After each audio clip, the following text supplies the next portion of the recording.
Sabi nga nila, lahat daw ng kwento ng pagmamahal nagsisimula sa simpleng pagkikita. Pero sa akin, nagsimula siya sa pagkatok. Oo, as in, literal na pagkatok sa pintuan ni Tim. Yung kapitbahay kong halos hindi ko pinapansin noon. Madalas akong nagpupuyat. Sanay akong lumabas ng bahay kahit 10 oras ng gabi para bumili ng kape sa tapat naming 24/7 store. At tuwing dumadaan ako sa harap ng unit ni Tim, naririnig ko yung mahihinang tugtog ng gitara. Ang seryoso naman itong taong to. 12:00 na. Tumutugtog pa rin. Bulong ko nang minsan habang dumadaan ako. Hanggang isang gabi, nakalimutan kong dalahin yung wallet ko. Naiwan sa loob ng bahay at dahil sarado ang pinto at ito medyo may sumpong yung doorknob ko, hindi ko mabuksan. Nakakahiyaman pero wala akong choice kundi ang maghanap ng matutuluyan muna habang inaantok ako sa hallway. At doon nagsimula yung pagkatok. Bumukas yung pinto at sa wakas nakita ko ng malinaw si Tim. Medyo singkit yung mga mata, messy hair, na parang bagong gising. Naka-white sando at plain shorts. Yung tipong simpleng tao lang pero may appeal na mahirap ipaliwanag. Uy, bakit? Tanong niya. Medyo antok pa yung boses niya. Napakamot ako sa ulo ko. Tim, di ba? Ako si Eric, kapitbahay mo sa kabila. Na-lockout ako sa unit ko eh. Pwede bang makitambay saglit? Hanggang matawag ko yung landlord. Tinignan niya ako ng ilang segundo na parang sinusuri kung dapat ba akong pagkatiwalaan. Pero sa huli, ngumiti siya at bumukas ng mas malaki yung pinto. Pasok ka. Pero heads up, medyo magulo dito. At doon nagsimula ang unang late night escapade ko kasama si Tim. Habang umiinom kami ng instant coffee sa kusina niya, tumutugtog ulit siya ng gitara. Hindi ko alam kung dahil ba antok na ako o dahil sa kakaibang aura niya, pero nakinig ako ng mas mabuti sa kanya kaysa kahit anong musika na dati kong pinapakinggan. At sa unang beses, nagtanong siya. Alam mo, Eric, bakit gising ka pa ng ganitong oras? Hindi ka ba nahihirapan? Ngumiti ako at ang sagot ko, siguro kasi doon nagsisimula yung mga kwento ko sa kalaliman ng gabi. At hindi ko alam pero parang yun na rin yung magiging simula ng kwento naming dalawa. Kinabukasan, iniisip ko na baka hindi ko na ulit makita si Tim. Akala ko one time lang yung gabing pinatuloy niya ako pero mali ako. 11:00 ng gabi, bigla ako nakatanggap ng katok. Pero sa pinto ko naman. Pagbukas ko, si Tim. Naka-hoodie siya. May dalang 2 cup ng kape mula sa convenience store. Uy, baka gusto mo sumama. Late night walk tayo. Nakakaumay kasi kapag mag-isa. Sabi niya, casual lang. Na parang matagal na kaming magkaibigan. Siyempre hindi ako tumanggi. Sino ba namang tatanggi sa libreng kape at gwapong kasama? Habang naglalakad kami sa tabi ng kalsada, siya yung tipong nagkukwento ng kahit anong pumasok sa isip niya. Mula sa childhood niya sa probinsya hanggang sa mga random na tanong na walang sagot. Eric, kung magiging hayop ka, anong pipiliin mo? Bigla niyang tanong. Napaisip ako. Sabi ko, siguro pusa. Kasi kapag pusa pwedeng magpuyat ng magpuyat at cute pa rin sa umaga. Tumawa siya ng malakas. Sabi niya, grabe, self-proclaim cute. Gusto mo bang i-check ko? Nagulat ako sa sinabi niya. Hindi ko alam kung biro ba o seryoso. Kaya, ang sagot ko na lang, siraulo ka. Pagbalik namin sa unit niya, iniabot niya sa akin ng gitara. Marunong ka ba? Tanong niya. Konti lang. Sagot ko. Pero nung tinipa ako, medyo sablay. Tumawa siya ulit. Yung tawa niyang hindi ko alam kung nakakainis o nakakahawa. Okay ka rin eh. Late night escapade tapos wala pang talent. Biro niya. Napailing ako. Sabi ko, uy, hindi naman requirement na talented para sumama sa'yo, di ba? Tapos tumingin siya sa akin. Yung titig na parang may sinasabi na hindi niya mabanggit. At doon ko naramdaman, may kakaiba sa gabing yun. Hindi lang siya basta kakapitbahay na nakasama ko dahil na-lockout ako. May something. Pero syempre, tinabunan ko agad yung pakiramdam na yun. Kasi minsan may mga tanong na mas okay nang hindi mo nasagutin.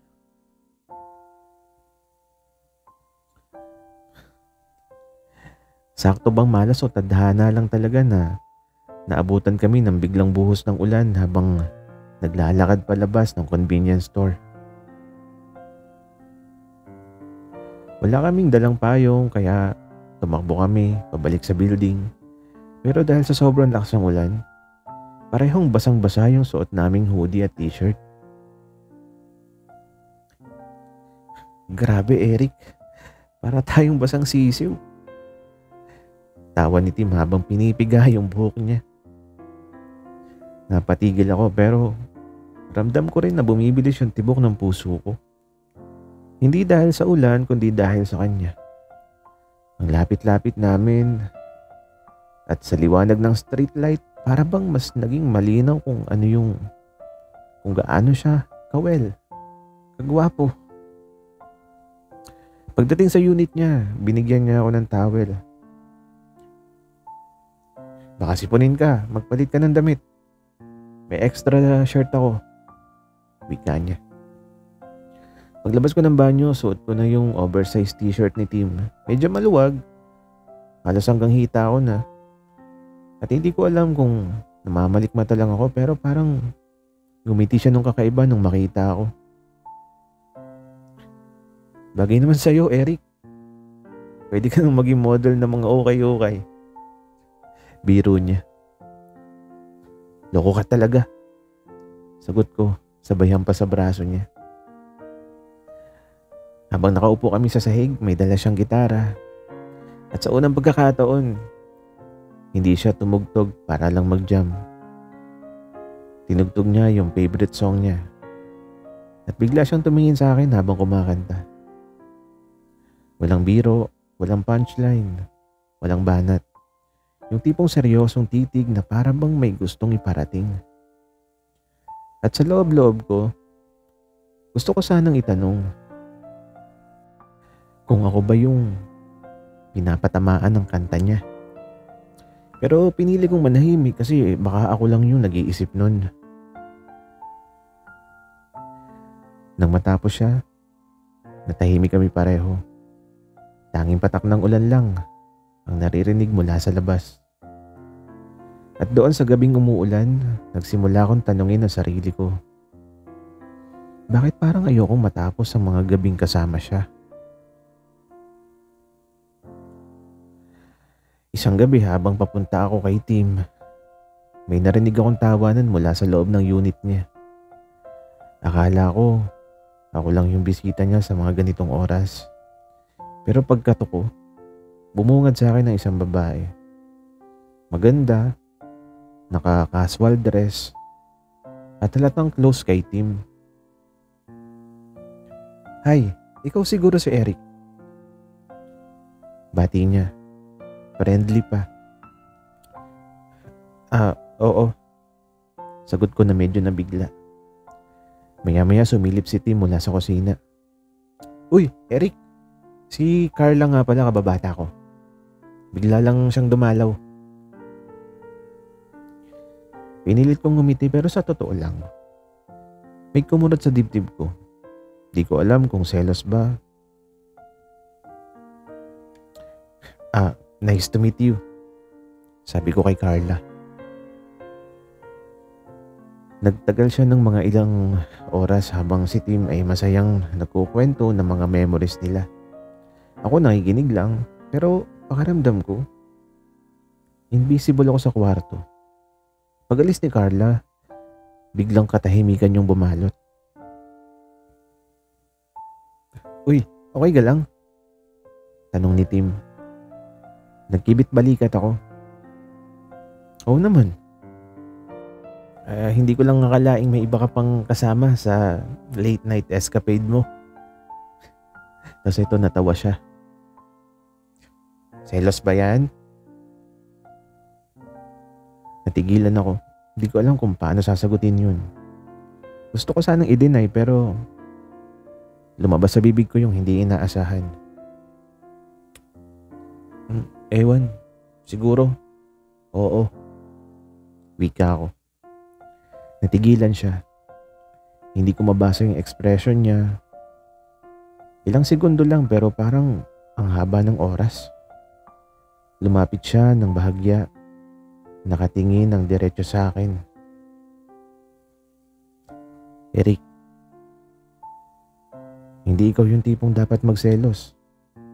Kasi sa totoo lang, ikaw lang naman yung kasama ko sa mga ganitong oras. Ikaw lang yung hinahanap ko. Wika ni Tim. Nanlamig ako pero sabay ring uminit yung mukha ko. Hindi ko alam kung paano magre-react. Tumawa siya na parang gusto niyang gawing biro para hindi mabigat. Uy, huwag seryoso masyado. Baka isipin mo nililigawan na kita. Wika niya. Pero sa isip-isip ko, yun nga yung gusto kong mangyari.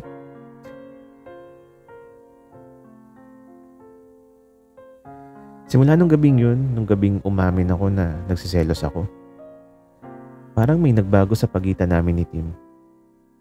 Hindi na kami nag-uusap tungkol doon, pero ramdam ko na mas madalas siyang tumitig at mas madalas akong ma-conscious at mas mahirap pigilan yung nararamdaman ko. Isang madaling araw, nagyaya siya sa rooftop.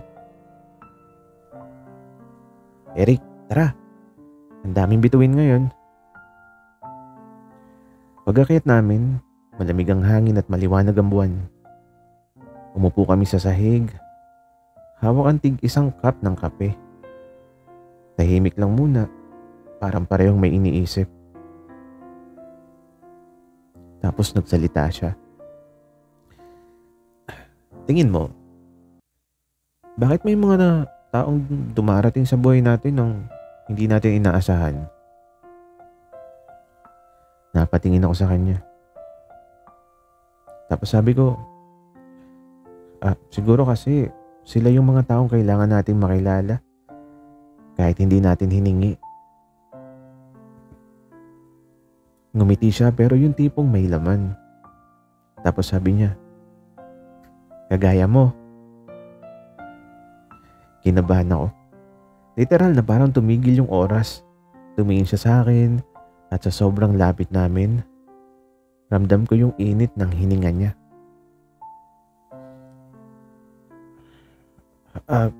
Tim, bulong ko. Hindi siya sumagot pero dahan-dahan siyang yumuko papalapit. Ang bilis ng tibok ng puso ko.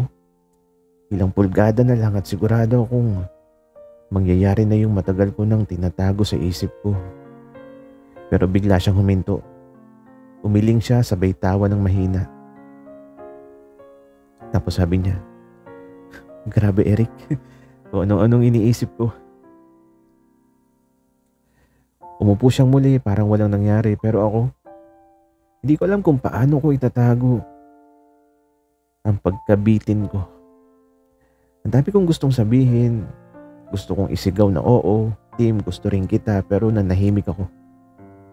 Kasi minsan nakakatakot yung sandaling halos maging tayo pero hindi pa rin.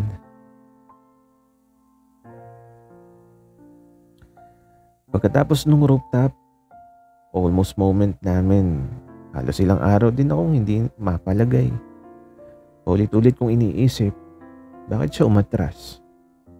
Ako lang ba yung may nararamdaman o pareho lang kaming natatakot? Hanggang sa isang gabi, kumatok si Tim sa pinto ko. Pagbukas ko, hawak niya yung gitara niya at may dalang 2 cup ng kape. Pamilyar pero kakaiba yung aura niya. Seryoso. Parang may mabigat sa loob. "Eric, rooftop ulit tayo," sabi niya. Pag-akyat namin, umupo kami at tinipa yung gitara. Hindi siya nagbiro. Hindi rin tumawa. Diretso siyang kumanta ng isang kanta tungkol sa puyat, ulan, kape, at 2 taong nagtatagpo sa kalaliman ng gabi. At bago matapos, bigla siyang tumigil at tiningnan ako ng diretso. "Eric,